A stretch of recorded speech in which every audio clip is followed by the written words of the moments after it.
Kita mo guys yung hibas, oh. Pati yung coral. Lawak talaga guys ng hibas talaga. Grabe, oh.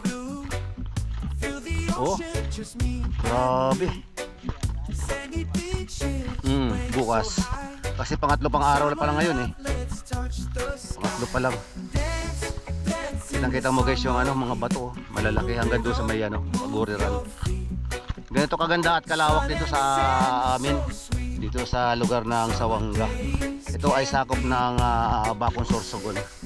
So ito lang yung guys yung pinakamalaki na hibas sa lugar namin. Kumpara doon, tingnan nyo guys, oh. Pacific Ocean na yan, napakalaki, oh. Grabe, ang laki talaga.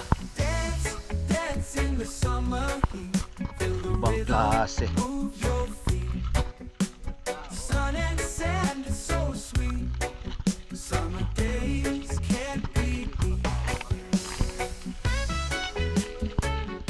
Malalim dito guys pag ano, pag nag high tide.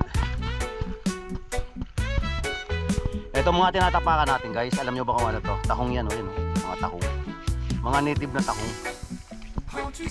Tahong na native. Halimbawa pag wala kang ulam at gusto mo nang mabilis ang ulam, yan, kumuha ka lang dyan, marami yan dito. Pwede mong gataan, lagyan mo ng talbos kamuti o kangkong, anumang gulay. Ulam na guys, sarap. Sarap yan. Kaya hindi dito ano, hindi dito gugutumin ko kung ulam lang gusto niyo mo guys. Tapos kung gusto mo naman maglagay ka lang doon ng ano, bingwit to. Yung tatawag sa amin na ano, na ano ba tawag doon? Yung latag, nilalatag lang yung bingwit. Tapos babalikan mo ng mga ilang oras, meron ng huli. Yung iba kasi guys, sinisipag, kaya bagay marami naman silang pera, kaya nag-aantay nilang na mabibili. Ganda talaga guys, oh. Grabe guys, oh. Ganda talaga. Oh. Kitang-kita mo talaga yung laki ng dagat.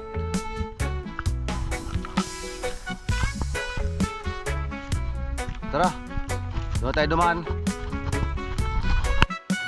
Meron ako nakita dito na isa na nakalubog na isda. Kakapapin ko na yan. Kinakapap ko dito guys. Dance in the summer heat. Feel the rhythm, move your feet. Sun and sand, it's so sweet. Summer days can't be beat.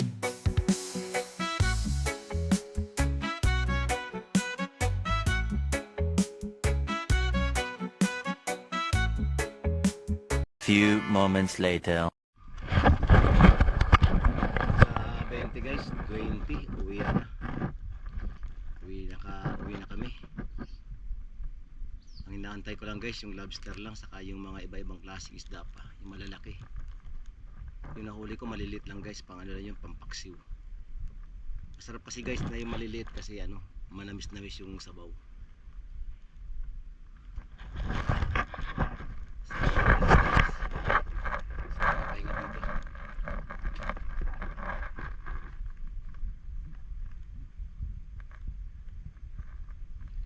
Sa araw ng bukas nga pala guys, sasama ako dun sa pangunguha ng ano, pangunguha ng lobster para makita ko kung paano sila kumuha. At yung lahat ng mahuhuli guys, bibiling ko yun, dadaling ko yun sa Manila.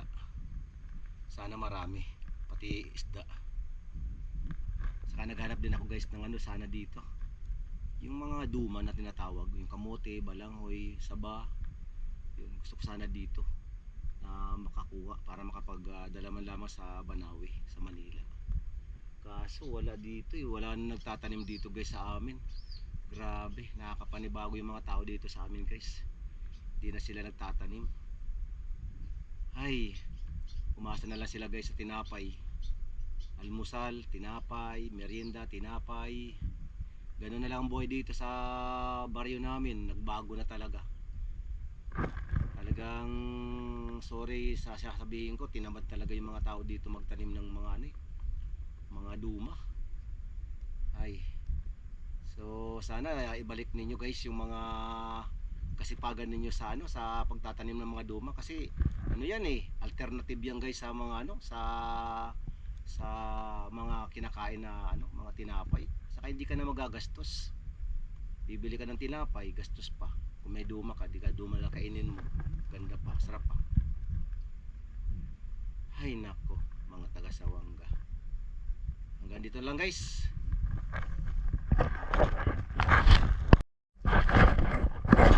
Ito guys yung aking ginagamit Ito yung tinatawag sa amin na silo. Yan. Nakita naman nyo guys kanina kung paano ko gamitin. At nakita naman nyo guys kung paano ko magtsatsa doon sa mga halaman na kung saan nakatago yung mga isda. So malaking pakinabang to guys. Silo na tinatawag.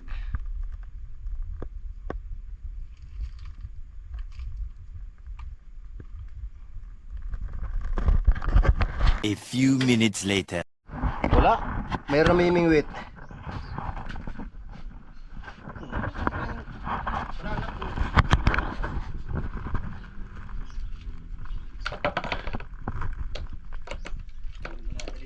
Kaya nga iwas ako sa ayan guys. So mayroon tayong dadalhin guys sa Manila. Tuwan na ito niya. Ha? Takul ba na? Diyan sa may sa may ano ba yung tawag dyan? Yung parang swimming pool. So ayun guys bali marami-rami rin to. Dami rin Dami ko nakuha.